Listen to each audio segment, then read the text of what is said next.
ஆசை முகம் பார்த்து கிடக்கத்தான் உயிரை சுமந்தேன்.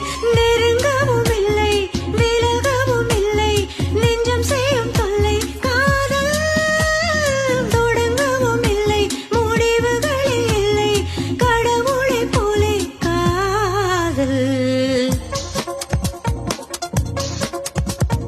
தொட்டு தொட்டு என்னை வெற்றுக்களி மண்ணை சிற்பமாக யார் செய்ததோ, தொட்டு தொட்டு உன்னை பட்டாம்பூச்சி பெண்ணை திட்டமிட்டு யார் வென்றதோ.